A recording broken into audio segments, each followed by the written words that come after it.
자녀들아, 내가 너희에게 쓰는 것은 너희 죄가 그의 이름으로 말미암아 사함을 받았으며, 아비들아, 내가 너희에게 쓰는 것은 너희가 태초부터 계신 이를 알았으며, 청년들아, 내가 너희에게 쓰는 것은 너희가 악한 자를 이기었음이라. 아이들아, 내가 너희에게 쓴 것은 너희가 아버지를 알았으며, 아비들아, 내가 너희에게 쓴 것은 너희가 태초부터 계신 이를 알았으며, 청년들아, 내가 너희에게 쓴 것은 너희가 강하고 하나님의 말씀이 너희 안에 거하시며 너희가 흉악한 자를 이기었음이라. 이 세상이나 세상에 있는 것들을 사랑하지 말라. 누구든지 세상을 사랑하면 아버지의 사랑이 그 안에 있지 아니하니, 이는 세상에 있는 모든 것이 육신의 정욕과 안목의 정욕과 이생의 자랑이니 다 아버지께로부터 온 것이 아니요 세상으로부터 온 것이라. 이 세상도 그 정욕도 지나가되 오직 하나님의 뜻을 행하는 자는 영원히 거하느니라. 혹시 어린 나무를 심어본 적 있으십니까? 어린 나무 묘목을 심어서 자라가면은 줄기에 자라는 그 성장의 증거들이 남게 됩니다. 줄기 안에 성장의 흔적들이 남게 되는데요. 혹시 그것을 뭐라고 하시는지 아십니까? 성장의 흔적이 남는 그 동그란 그 줄기 안에, 동그란 하니까 다 말씀하시네요. 나이테라고 합니다. 나이테라고 하는 둥근 띠가 줄기 안에 이렇게 나무 안에 남게 되죠. 해마다 하나씩 생겨나는데요. 최근에 그 우리나라 연구진 중에 한 분이 그 나이테 안에 담겨져 있는 그 정보를 통해서 미래의 기후 변화 예측과 같은 연구에 활용할 수 있는 방법을 개발하였다는 그것을 본 적이 있습니다. 나이테 하나 안에는 그 해에 생겨날 때 있었던 뭐 강수량, 기후 여러 가지 이런 기후의 여러 가지 정보들을 담고 있다고 합니다. 그리고 또 하나는 같은 시기를 거치면서 자란 나무들은 같은 모양의 나이테를 이렇게 가지고 이렇게 자라난다고 합니다. 나무는 이제 그냥 자라는 것이 아니고요. 그 나무 줄기 안에 그 나무가 어떤 환경에서 자라났으며 또 특별히 어떤 악조건들을 이겨내면서 자라났는지 고스란히 다 담고 자라나는 것이라고 이렇게 볼 수 있습니다. 나무와 같은 생명체가 자라나면서 어떠한 환경 속에서 자라나는지를 그 나무 안에 담고 있다면, 그렇다면 우리는 어떤지 모르겠습니다. 나무보다 훨씬 뛰어나고 나무보다 훨씬 복잡하고 또 하나님께서 주신 유기적인 생명체인 교회와 또 우리의 생명들은 어떠한 그러한 증거들을 가지고 지금 자라나고 있는지 모르겠습니다. 우리의 신앙이 올 한 해 정말로 더 든실하고 더 튼튼하고 또 살아있다라는 증거가 우리 안에 이렇게 영적인 나이테로 이렇게 자리 잡고 또 이렇게 새겨졌는지 모르겠습니다. 고린도전서 3장 6절에서 사도 바울은 이렇게 고린도 교회를 향해서 이야기합니다. 나는 심었고 아볼로는 물을 주었으되 오직 하나님께서 자라나게 하셨다라는 말씀을 합니다. 이 말씀은 하나님께서 하시는 일이다라는 그 부분에 초점이 맞춰져 있는데요. 잠시 눈을 옆으로 돌리면 교회는 자라나는 공동체다, 성도는 자라나는 이 생명체다라는 것을 오늘 말씀해 줍니다. 그것을 자라게 하는 이가 하나님이시지만, 그렇지만 교회와 성도는 자라난다라는 것을 사도 바울이 그 말씀을 통해서 말씀해 주고 있습니다. 동일하게 에베소서 4장 15절 말씀에 보면 이런 말씀이 있습니다. 오직 사랑 안에서 참된 것을 하여 범사에 그에게까지 자랄지니라 라고 되어 있습니다. 자라가라는 것이죠. 16절에 이어져서 그에게서 온 몸이 각 마디를 통하여 도움을 받음으로 연결되고 결합되어 각 지체의 분량대로 역사하여 그 몸을 자라게 하며 사랑 안에서 스스로 세운다라고 되어 있습니다. 교회가 이렇게 자라난다는 것이죠. 교회는 하나님께서 자라나게 하는 공동체입니다. 또한 성도 또한 자라나는 영적인 생명을 가진 사람입니다. 자라난다라는 말은 성장한다라는 말도 되고요, 넓어졌다, 증가하였다라는 말 뜻을 담고 있습니다. 그렇다면 다시 한번 우리에게는 올 한 해 어떤 성장의 증거가 있습니까? 우리 안에서 무엇이 넓어지고 무엇이 증가하였습니까? 이전보다 무엇이 더 우리 안에서 더 많아졌습니까? 오늘 말씀을 준비하다가 이런 생각을 해보게 되었습니다. 지난주에 이어서 저희 교구에 계속해서 지금 장례가 있습니다. 이번 주에도 지금 월요일부터 장례가 있었고요.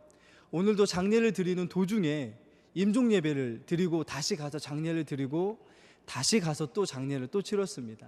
아직도 남아 있습니다. 정신이 하나도 없었습니다. 솔직하게 그랬습니다. 정말로 이렇게 정말 시계 그 추가 왔다 갔다 하는 것처럼 왔다 갔다 하는 그런 느낌이었습니다. 그런데 차를 몰고 오다가 이렇게 곰곰이 생각을 해보게 됐습니다. 다른 때 같았으면 내가 어땠을까라는 생각이었습니다. 이렇게 막 속에서 뭔가 올라왔을 텐데 내가 이게 정말 옳은 건가, 또 여러 가지 막 이렇게 생각들이 막 제 속에서 올라왔을 텐데 안 올라오더라고요. 그리고 정말로 이렇게 이런 마음이 들었습니다. 하나님 감사합니다. 참 감사하다라는 생각을 해보게 됐습니다. 모르겠습니다. 우리 저희 교구 강현미 전사님은 어떠실지 모르겠는데 저는 정말 감사했습니다. 왜냐하면 돌아가신 분들 모두를 제가 아는 분들이었습니다. 그리고 이번 주에 소천하신 두 분은 그 임종을 제가 한 분은 지켜볼 수 있었고, 또 한 분은 임종에 가까운 그 질병의 고통 속에서 신음하는 그 마지막 때에 가서 영접기도 하고 이렇게 며칠 후에 소천하는 것을 보게 되었기 때문이었습니다. 참 저에게 그런 귀한 하나님의 선택하신 영혼들을 이렇게 그분들의 장례를 제가 치를 수 있다라는 것 감사했고요.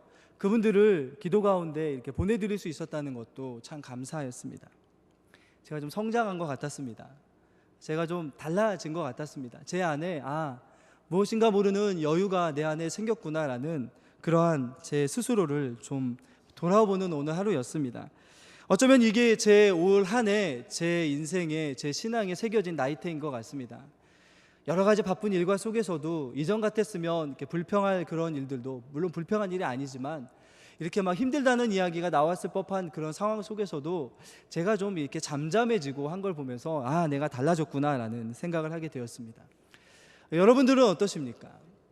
여러분들은 올 한 해 어떤 신앙의 성장의 나이테가 여러분의 삶 안에 새겨지셨습니까? 오늘 사도 요한은 12절에서 17절까지 말씀을 통해서 이 그리스도인들과 그리스도의 교회 공동체에 성장의 증거가 있다라는 말씀을 해주고 계십니다. 성장의 증거가 크게 두 가지가 있는데요. 첫 번째는 12절에서 14절까지 말씀에서 이야기하는 성장의 증거는 참된 지식입니다. 첫 번째, 교회에 성장의 참된 지식이 있다라고 말씀합니다. 증거가 바로 그것이라는 것이죠. 그리고 두 번째는 15절에서 17절까지 참된 성장의 증거는 참된 사랑이다라고 이렇게 우리에게 이야기해 줍니다. 시간이 허락하는 한 두 가지를 다 이렇게 다뤘으면 좋겠는데 오늘은 한 가지만 해야 될 것 같습니다. 이 두 가지를 교회에서 나타내는 영적인 성장과 성숙의 나이테다, 참된 지식 그리고 참된 사랑, 이 두 가지가 이 교회 안의 성장의 나이테이다라고 오늘 사도 요한이 우리에게 보여주고 있습니다. 성장의 나이테, 우리 신앙 안의 핵심적인 내용이라고 얘기할 수 있는데 이렇게도 바꿔볼 수 있을 것 같습니다. 교회가 자라나면서 보일 수 있는 가장 핵심적인 두 가지 예수 그리스도의 흔적이라고 이야기도 할 수 있을 것 같습니다. 왜 흔적이라는 이야기를 썼냐면요, 이번 주에 새벽 예배에서 우리 방영희 목사님께서 갈라디아서 마지막 6장 17절에서 예수의 흔적이라는 그 말씀을 가지고 말씀을 전하신 적이 있었습니다. 못 들으신 분들 계시죠? 네, 아쉬우실 것입니다. 새벽에 정말 좋은 말씀들 선포되고 있습니다. 꼭 도전해 보셨으면 좋겠습니다. 길이 미끄럽더라도 오셔서 좋은 말씀들 들어보셨으면 좋겠습니다. 그때 예수의 흔적이 무엇인지를 말씀하면서 내면에 일어나는 그 예수 그리스도의 성품에 대한 말씀을 하신 적이 있습니다. 동일한 맥락인 것 같습니다. 우리가 우리 안에 예수의 흔적, 성장의 흔적, 성장의 나이테가 과연 올 한 해 어떻게 나타났는지 다시 되돌아보일 때인 것 같습니다. 특별히 사도 요한은 에베소 교회로 여겨지는 요한 일서의 수신자들에게 말하는 첫 번째 성장의 증거, 그 나이테가 뭐냐면 바로 참된 암, 참된 지식이다라고 오늘 이야기합니다. 사도 요한은 이 지식을 가지고 있다는 사실과 함께 또 하나 이 지식을 분명하게 확신하는 것도 참된 지식이다라고 말씀하고 있는데요. 우리 12절 말씀을 한번 가볼까요? 이 지식의 내용이 무엇인지 한번 살펴보겠습니다. 우리 12절 말씀을 같이 한번 읽어보겠습니다. 다시 한번 읽겠습니다. 시작. 자녀들아, 내가 너희에게 쓰는 것은 너희 죄가 그의 이름으로 말미암아 사함을 받았음이요 라고 하는 말씀입니다. 노년의 사도가 사랑하는 성도들을 부르고 있습니다. 그리고 다시 한번 편지를 쓰는 목적에 대해서 밝히고 있습니다. 그런데 우리가 12절에 보듯이 12절에서는 자녀들을 부르고 있고요, 13절에서는 아비들을 부르고 있고 14절로 넘어가서는 그 안에 13절 뒤에는 청년들을 부르고 있습니다. 자녀들아, 아비들아, 청년들아, 각기 다른 세 부류의 성도들을 부르는 것처럼 보입니다. 교회 안에 이렇게 이 말씀을 해석하는 분들이 계시더라고요. 이것은 교회 안에 영적인 성장과 성숙의 세 단계를 이야기하는 것이다. 어린 단계, 그다음 좀 더 자란 청년의 단계, 그리고 성숙한 아비의 단계, 이런 이야기를 하시는 분들이 계시더라고요. 그래서 저는 좀 다르게 보는 말씀에 동의하는 것을 제가 보게 됩니다. 사도 요한은 우리가 읽었던 자녀들아 라고 하는 말씀은요, 어린아이들아 라고 하는 말씀이기도 하지만 이것은 단순히 영적인 어린아이들아 라고 하는 그러한 말이 아닙니다. 자녀들아 라고 부르는 사도 요한의 이 부름은 요한일서 안에 언제나 일반적으로 모든 성도들을 부를 때 자녀들아 라고 부르고 있습니다. 나의 사랑하는 자녀들아, 나의 어린아이들아 라고 하는 것처럼 자녀들은 언제나 모든 성도들을 지칭하는 호칭으로 이 요한일서에서는 불러지고 있습니다. 그래서 이 자녀들은 어리고 영적으로 미숙한 성도들을 부르는 것이 아니고요, 교회 공동체 안에 있는 모든 이들을 지칭하고 있는 것으로 볼 수 있습니다.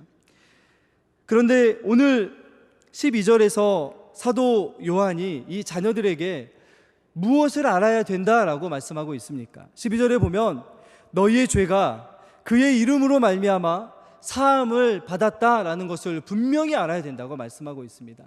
너희가 예수 그리스도의 이름으로 죄 사함 받은 것 분명히 알아야 된다라는 말씀을 오늘 이야기하고 있습니다.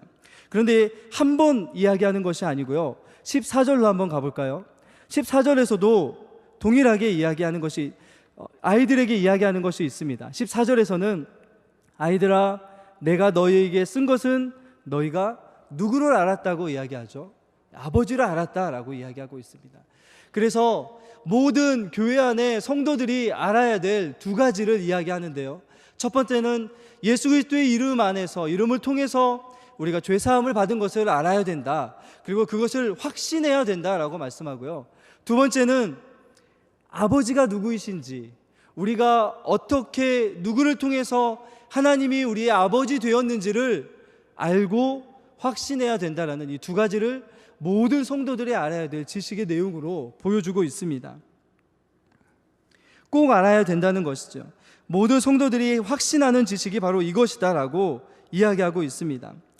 예수 그리스도의 이름을 통하여 우리가 죄 사함을 얻었으며, 예수 그리스도를 통하여 우리가 하나님을 아버지라고 부르고 그분을 알게 되었다는 사실을 정확하게 알아야 되고, 그리고 늘 확신하며 살아가게 하기 위해서 이 편지를 쓰고 있다라고 사도 요한은 이 모든 성도들에게 이야기하고 있습니다. 이것이 바로 모든 성도들에게 있어야 되는 참된 지식이다라고 말씀해주고 있는 것이죠.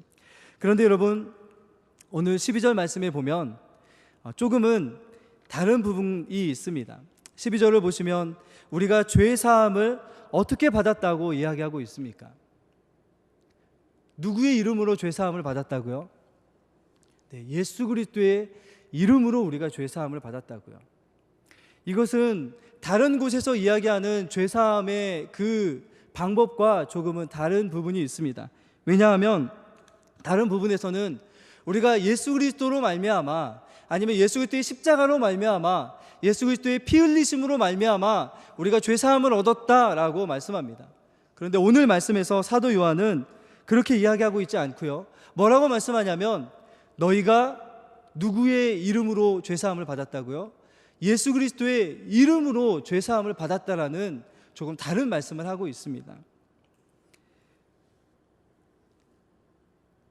어떻게 우리가 예수 그리스도의 이름을 통하여 죄사함을 받고 또 예수 그리스도의 이름을 통하여 하나님 아버지께 대한 지식을 가지게 되었는지 여러분 알고 계십니까? 이것은 사도 요한이 이렇게 이야기하고 있는 것에는 이름이 가지고 있는 특별한 의미가 있었기 때문입니다.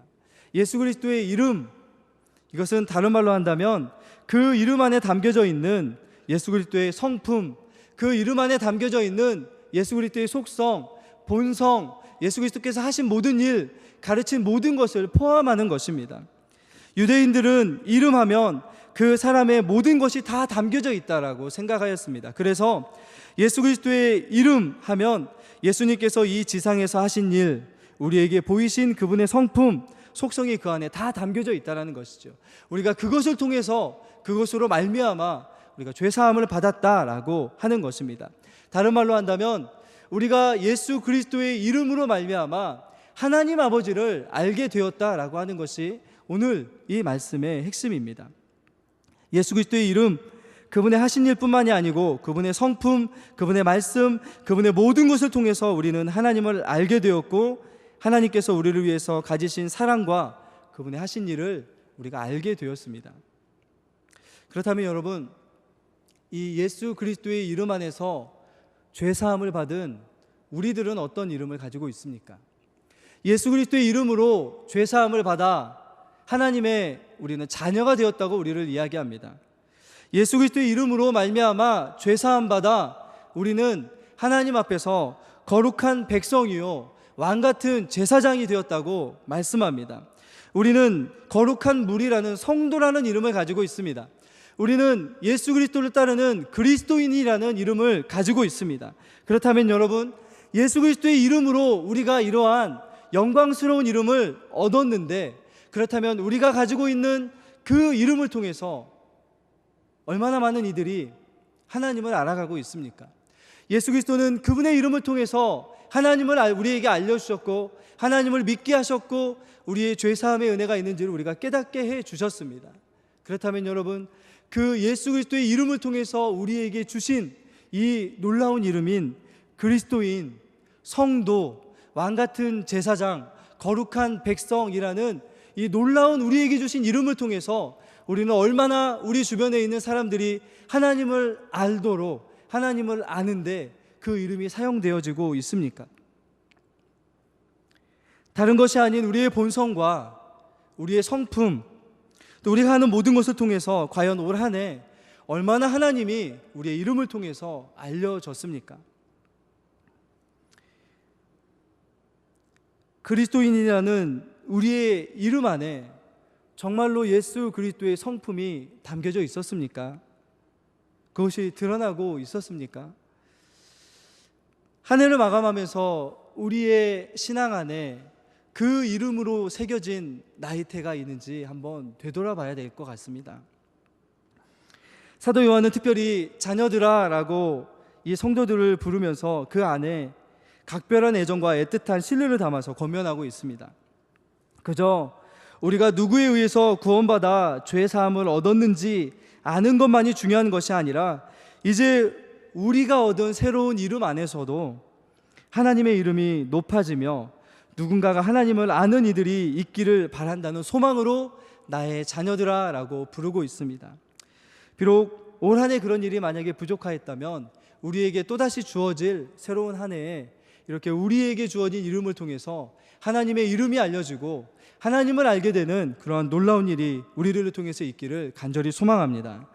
사도 요한은 그러한 마음을 담아서 모든 성도들을 자녀라라고 부르고 있는데요, 자녀를 두 부류로 분류하고 있습니다. 성도들을 세 부류가 아니고 두 부류로 분류하고 있는 것 같습니다.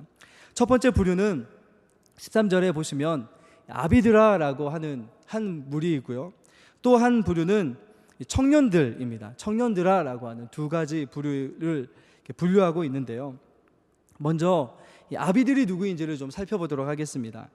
이 아비들이라고 한다면 이제 많은 시간 동안 신앙생활을 해왔고 신앙이 자라고 성숙한 이들을 아비들이라고 이야기할 수 있을 것입니다.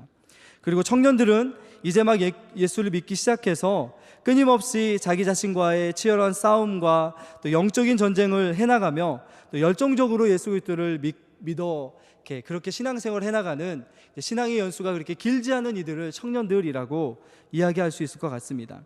그런데 여러분, 오늘 이 아비들, 신앙적으로 성숙하고 오랜 시간 동안 하나님 앞에서 연단받아 성숙한 신앙을 보이는 아비들에게 특별하게 편지를 쓴 목적을 이야기하면서 이들의 특징에 대해서 이야기하고 있습니다. 우리 13절 말씀을 한번 볼까요? 우리 13절 말씀 같이 한번 읽어보겠습니다. 같이 읽겠습니다. 시작. 아비들아, 내가 너희에게 쓰는 것은 너희가 태초부터 계신 이를 알았음이요. 네, 여기까지만 읽겠습니다. 아비들에게 이야기하는 것은 너희가 태초부터 계신 이를 알았음이요 라고 말씀합니다. 그런데 14절에서 다시금 이 아비들에 대해서 이야기하는데요, 14절 중간 부분을 한번 보시면 똑같이 이렇게 이야기합니다. 아비들아, 내가 너희에게 쓴 것은 너희가 태초부터 계신 이를 알았음이요 라고 반복하고 있습니다. 이상하지 않습니까? 자녀들에게 이야기하는 것은 너희가 올바른 지식, 예수 그리스도를 아는 지식, 또 예수 그리스도의 이름을 통해서 우리가 하나님을 아는 그 지식, 이 지식이 있는 이들이 그리스도인들이고 모든 자녀에게 동일하게 이 지식이 있다라고 이야기하는데요, 신앙적으로 성숙하고 신앙적으로 연수가 오래된 아비들, 성숙한 이들에게도 동일하게 태초부터 계신 이를 알았습니다. 그것이 너희들의 특징이다 라고 이야기하고 있습니다. 동일한 지식에 대해서 이야기하는데요, 동일한 지식 같은데 한 부류는 그저 자녀들아 라고 하면서 동일한 지식을 가졌는데 평범한 그리스도인으로 이야기하고, 동일한 지식을 가졌는데 어떤 이들은 성숙하고 교회의 어른으로 분류하고 있습니다. 무엇이 다른 것일까요? 어떤 이들은 그냥 동일한 지식을 가진 것처럼 보이는데 평범한 성도라고 이야기하고, 어떤 이들은 동일한 지식을 가졌는데 아비와 성숙한 그리스도인이라고 이야기하고 있습니다. 무엇이 다를까요? 무엇이 다르길래 과연 이렇게 이야기하고 있는 것일까요? 우리가 눈여겨보아야 될 말씀은 그냥 단순한 지식이 아니라 아비들에게는 이 태초부터 계신 이를 아는 지식이 있다, 그렇게 아비들이다 라고 이야기하고 있습니다. 아비들이 알고 있는 지식은 그저 우리가 예수 그리스도의 이름으로 말미암아 죄사함 받고 하나님을 알게 되는 그런 기본 지식이 아니라 예수가 누구인지에 대한 구체적이고 더 깊이 있는 지식을 가지고 있다는 것입니다. 요한복음 1장 1절에 태초에 말씀이 계시니라고 하신 바로 그분, 아비들은 이 예수가 누구인지를 잘 알고 있다는 것입니다. 그냥 처음에 구원받을 때 알았던 죄사함이 예수 그리스도로 말미암아 이루어졌고 하나님 아버지를 아는 것이 예수 그리스도로 말미암아 이루어졌다라는 그런 기초적인 수준에 머물러 있는 예수 그리스도를 아는 그런 지식이 아니라 태초부터 계신 이가 바로 누구신지에 대한 정확하고 깊이 있는 영적인 깊이 있는 지식이 아비들에게는 있다는 것입니다. 기초적인 수준에 머물러 있는 것이 아니라 골로새서에서 이야기하는 것처럼 예수 그리스도의 이름에 담겨 있는 그 영적인 비밀이 무엇인지를 구체적이고 깊이 있게 아는 이들이 바로 아비들이라는 것입니다. 이것은 우리의 모습을 비춰본다면 그냥 신앙의 연수가 길기 때문에 아비들아라고 이야기하고 있지 않습니다. 사도 요한은 교회를 오래 다니고 어떤 직분을 맡았기 때문에 그들이 교회의 아비다라고 절대 이야기하고 있지 않습니다. 영적인 아비들, 교회 안의 아비들은 예수가 누구인지에 대해서 분명하고도 깊고 심오한 진리를 가진 이들을 교회 안의 아비들이다라고 이야기하고 있는 것입니다. 그들이 바로 그 지식 안에서 신앙의 내면이 깊어지고 신앙의 성숙이 있고 영적인 성장의 나이테가 있고 내면에 흔들리지 않는 예수 그리스도의 흔적이 있는 그들이다라고 분명하게 보여주고 있는 것이죠. 아비는 청년들과 달리 흔들림이 별로 없습니다. 청년들과 달리 수없이 많은 영적인 전쟁을 치루었고 경험 속에서 경험한 많은 일들 속에서 경험한 예수 그리스도가 누구인지를 삶을 통해서 경험하고 잔잔한 물처럼 그 지식과 진리 안에서 흔들림 없는 신앙으로 교회를 섬기는 이들입니다. 그들의 삶 속에서는 그저 지식적으로만 예수 그리스도를 아는 것이 아니라 그 지식에 확신이 더해지고 그들이 누구인지에 대한 강한 확신뿐만이 아니고 그 지식이 삶에서 분명하게 나타나는 선명한 복음의 흔적들이 있는 이들, 그들이 바로 아비들이다라고 말씀하고 있습니다. 다른 말로 한다면 신앙의 베테랑들인 것이죠. 그냥 단순히 겉으로만 알고 있는 것이 아니라 그 안에서 성장하여 왔고 그 안에서 성숙하여 왔고 그 안에서만이 참된 구원의 진리뿐만이 아니고 예수 그리스도와 교제하고 그분과 함께하여서 그 신앙의 진리들로 채워지고 쌓여지고 그 안에 굳건히 서 있는 신앙을 가진 이들, 그들을 향하여 아비들이라고 이야기하고 있는 것입니다. 단순히 자녀들, 일반적인 성도들이 가지고 있는 그런 기초적인 지식을 뛰어넘어 예수 그리스도의 사랑의 깊이와 길이와 넓이와 높이가 얼마만큼 되는지를 계속해서 처음에 구원받은 이후, 예수 그리스도를 안 이후 끊임없이 새롭게 알아온 이들, 그들을 아비들이라고 이야기하고 있습니다. 이런 아비들이 많아질 때 교회는 성숙하게 됩니다. 내면에 깊숙이 그 지식에 대한 깊이가 깊어지고 경험에서 우러나오는 가르침과 경험에서 우러나오는 권면과 경험에서 우러나오는 영적인 수준들이 드러날 때 교회는 성장하게 되는 것이죠. 성숙하게 되는 것이죠. 저는 우리 교회의 모든 어른들이, 모든 일꾼들이 이러한 영적인 아비 되기를 간절히 소망합니다. 인간적인 경험, 그것으로 믿음에 연약한 이들을 가르치고 섬기는 것이 아니라 지금까지 걸어온 그 길 속에서 얻은 예수 그리스도가 누구신지, 영적인 경험과 진리 안에서 예수 그리스도를 아는 지식들을 우리 다음 세대에 전해주시는 여러분들 되시기를 간절히 소망합니다. 그때 우리 교회에 진정한 소망이 있을 것입니다. 여러분, 이러한 영적인 아비들과 대조되는 청년들이 있습니다. 오늘 그러한 청년들에게는 무엇을 말씀하고 있습니까? 우리 13절로 다시 한번 돌아가 볼까요? 13절 뒷부분입니다. 같이 한번 읽어보겠습니다. 청년들아부터 읽겠습니다. 시작. 청년들아, 내가 너희에게 쓰는 것은 너희가 악한 자를 이기었음이라 라고 말씀합니다. 그리고 14절 뒷부분으로 가겠습니다. 다시 한번 읽겠습니다. 청년들아부터 읽겠습니다. 시작. 청년들아, 내가 너희에게 쓴 것은 너희가 강하고 하나님의 말씀이 너희 안에 거하시며 너희가 흉악한 자를 이기었음이라 라고 되어 있습니다. 여러분, 청년들은 어떤 특징을 가지고 있습니까? 아비들과 달리 청년들의 특징은 무엇입니까? 청년들의 특징은 짧게 이야기하면 강함과 이김입니다. 강하여서 이기는 신앙을 가진 이들을 청년이라고 이야기하고 있습니다. 우리가 살아가는데 우리 육체적인 나이와는 좀 대조되죠. 신앙적으로 연약하고 많이 실수하고 또 여러 가지 도전해보고 하면서 이렇게 경험 속에서 실패하는 일들이 많은 이들을 청년들아라고 이야기하고 있지 않습니다. 사도 요한은 이상하게도 청년들의 특징을 강하고 이기는 자들이다라고 말씀합니다. 그것이 교회 안에서 있는 청년들의 모습이다라고 말씀하고 있는 것이죠. 여러분, 그런데 누구를 이긴다고 말씀합니까? 청년들은 악한 자를 이긴다라고 말씀하고 있습니다. 악한 자가 누구입니까? 우리가 잘 알고 있는 사단입니다. 이 세상의 배후에 이 세상을 좌우하고 있는, 좌지우지하고 있는 그 사단입니다. 그런데 여러분, 오늘 말씀해 보면 청년들은 내가 너희에게, 청년들에게 쓰는 것은 너희가 악한 자를 이길 수 있다, 이길 수 있을 것이다, 이겨야 된다라고 말씀하는 것이 아니고요, 너희가 이미 그를 이기었다라고 말씀합니다. 청년들은 이미 사단을 이겼다라고 말씀하고 있죠. 청년들의 특징이 무엇이냐면 그 이미 예수 그리스도의 십자가에서 승리하게 하신 그 사단을 이긴 그 승리를 한 번 이기는 것으로 그친 것이 아니라 지금도 계속해서 삶 속에서 그 십자가의 승리를 누려가면서 살아가는 이들을 청년이라고 이야기합니다.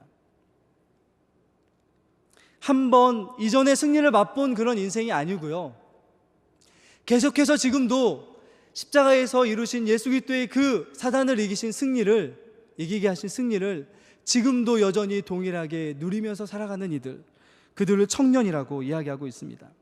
처음 죄사함 받았을 때 이긴 것이, 그것이 전부가 아니라 계속해서 승리가 지금도 삶 속에서 이루어지고 있는 그들을 청년이라고 말하고 있죠. 그런데 여러분, 어떻게 이것이 가능하다고 14절에 이야기하고 있습니까? 청년들은 강하기 때문입니다. 청년들은 강하기 때문에 지금도 이기고 있다라고 말씀할 수 있다라는 것이죠. 그런데 여러분, 이곳에 그렇게 청년들이 많지 않은데요, 청년들의 우리가 이렇게 나이나 육체로 이렇게 보면 청년들의 특징은 정말로 강함입니다. 활동력 있고 생동감 있고 굉장히 힘도 세고요, 또 강합니다. 그런데 오늘 사도 요한이 이야기하는 청년의 특징의 그 강함, 악한 자를 이길 수 있는 강함은 육체적인 강함에 대해서 이야기하고 있는 것이 아닙니다. 왜냐하면 우리가 싸워야 되는 대상이 혈과 육이 아니기 때문이죠. 우리가 싸워야 되는 대상은 사단이라는 영적인 존재입니다. 그래서 육체적인 강함으로 이기는 것이 아니라 이 전쟁에서 승리할 수 있는 청년들은 영적인 강함을 가지고 있는 이들이다라고 말씀합니다. 여러분, 우리는 사사시대 삼손이라는 한 사사를 통해서 우리가 무엇을 의지할 때 영적인 전쟁에서 승리할 수 있는지를 분명하게 볼 수 있습니다. 육체의 힘이 아니라 영적인 힘, 영적인 강함만이 우리에게 닥쳐오는 그 수많은 영적인 전쟁에서 승리할 수 있다라는 것을 알 수 있는데요, 그런데 오늘 그 강함의 근원이 무엇인지 사실은 14절에서 이야기하고 있습니다. 14절 후반절에 다시 한번 보시면요, 너희가 강하고 하나님의 말씀이 너희 안에 거하시기 때문에 너희가 이길 수 있다라고 말씀해 주십니다. 왜 청년들이 강한 존재이냐면, 영적인 전쟁에서 승리할 수 있는 청년들이 누구이냐면, 그들은 하나님의 말씀이 그 내면 안에 거하여 거주하고 하나님의 말씀으로 지배받고 하나님의 말씀을 의지하고 하나님의 말씀으로 유일한 힘을 삼고 영적인 전쟁을 치러가는 이들이 바로 청년이다라고 말씀해주고 있습니다. 다른 말로 하면 그들만이 영적인 전쟁에서 승리할 수 있다는 것이죠. 그들만이 승리하는 삶을 살 수 있다는 것이죠. 젊은이들은 젊은이 안에 있는 열정과 힘을 가지고 많은 것들을 할 수 있는 것처럼 보입니다. 그러나 영적인 전쟁은 다릅니다. 영적인 전쟁에서 우리가 싸워야 할 그 도구는 무엇이냐면 하나님의 말씀의 힘, 성령의 검으로 싸워 이기는 것을 기억하시면서 그렇게 영적인 전쟁을 치러 가시는 저와 여러분 되시기를 간절히 소망합니다. 흉악한 자를 이길 수 있는 유일한 힘, 그것은 바로 하나님의 말씀이라고 말씀해주고 있습니다. 그런데 여러분, 오늘 이제 말씀을 마치도록 하겠습니다. 아비들과 청년들이 있습니다. 그런데 아비들에게 청년들이 필요하고요, 청년들에게 아비들이 필요합니다. 여러 가지 오랜 시간 동안 신앙의 연륜과 깊이가 있는 이들에게는 청년의 열정을 가지고 일하는 이들이 필요합니다. 또한 청년의 열정을 가지고 일하는 이들에게는 아비와 같은 연륜으로 가르치고 도와줘야 되는 그러한 영적인 아비들이 필요합니다. 이 두 아비와 청년들이 함께 균형 잡혀 서로가 서로를 도우며 설 때에 그 교회는 건강하고 균형 잡히고 성장하는 교회가 될 것입니다. 여러분, 그런데 교회만 그렇지 않습니다. 우리 개인의 영적인 상태도 아비의 상태가 우리 안에 있어야 되고요, 청년의 상태가 우리 안에 똑같이 있어야 됩니다. 이미 성숙하였다고 하는 아비의 모습과 같이 우리의 지식의 수준이 날마다 계속해서 깊어지는 아비와 같은 모습이 있어야 됩니다. 그리고 계속해서 영적인 전쟁을 치루어 가면서 우리가 경험하는 그런 신앙의 열정과 또 신앙의 새로운 경험들이 우리들을 계속해서 각성하고 계속해서 깨우고 마치 젊은이와 같은 모습으로 계속해서 영적인 전쟁들이 우리가 어떤 나이이든 신앙의 열수가 어떻든 우리 안에 있어야 됨을 오늘 사실은 사도 요한이 우리에게 이야기하고 있습니다. 아비라고 그치는 것이 아니고요, 청년이라고 지식이 필요하지 않는 것이 아니고 우리 안에 아비의 모습도 청년의 모습도 함께 있어야 됩니다. 성경 안에 이러한 모습을 나타내는 분명한 예가 여호수아나 갈렙과 같은 이들이 있습니다. 연수가 다하였고 신앙의 깊이가 깊었고 그리고 이들 안에 하나님을 아는 지식이 깊어졌지만 이들은 청년과 같은 열심으로 갈렙과 같은 이들은 이 산지를 내게 주십시오, 하나님이 나와 함께 한다면 저 거인들 우리가 이길 수 있습니다라고 하는 청년의 열정이 그 안에 있는 신앙의 모습을 보이고 있습니다. 우리도 마찬가지입니다. 신앙의 연륜이 깊어졌다고 해서 우리 안에 청년의 열정이 필요하지 않은 것이 아닙니다. 청년의 열정이 가득하다고 해서 우리 안에 신앙의 연륜인 이들의 그런 가르침이 우리에게 필요하지 않은 것이 아닙니다. 우리는 마치 여호수아와 갈렙처럼 모세와 같이 신앙의 연륜이 깊어질수록 우리 안에 그러한 영적인 전쟁에 대한 열정과 가르침에 대한 열정과 하나님에 대한 열정이 더 깊어져야 된다는 것을, 더 커져야 된다는 것을 오늘 우리에게 성경은 보여주고 있는 것입니다. 그래서 나이가 더 들어갈수록 그치고 쇠하여지는 것이 아니라 오히려 더 강하고 견고하게 되어지는 그 신앙이 바로 오늘 아비드라라고 하는 신앙과 청년드라라고 하는 신앙이 균형 잡힌 한 신앙 안에 영적인 나이테로 이루어져야 될 성숙의 증거라고 오늘 사도 요한이 우리에게 보여주고 있습니다. 우리의 신앙의 성장의 나이테가 우리 안에 분명히 나타나야 할 것입니다. 빛이시며 태초부터 계신 예수 그리스도를 깊이 알고 그 지식 안에서 성장하고 그분과 깊이 교제를 나누는 흔적이 우리 안에 분명히 있어야 됩니다. 영원한 것에 소망을 두고 하나님의 뜻을 발견하여 세상의 것을 통한 사단의 유혹과 그 공격을 싸워 이긴 승리의 흔적이 우리 안에 있어야 됩니다. 그리고 교회에 속한 다른 성도들을 향한 사랑의 흔적이 우리 안에 나이테로 있어야 될 것입니다. 이전에 없었다면 우리 안에 그러한 나이테가 우리에게 다시금 주어질 시간 안에 우리에게 있게 해달라고 기도하면서 신앙 안에서 균형 잡힌 신앙으로 살아가시는 저와 여러분 되시기를 예수 그리스도 이름으로 간절히 축원합니다.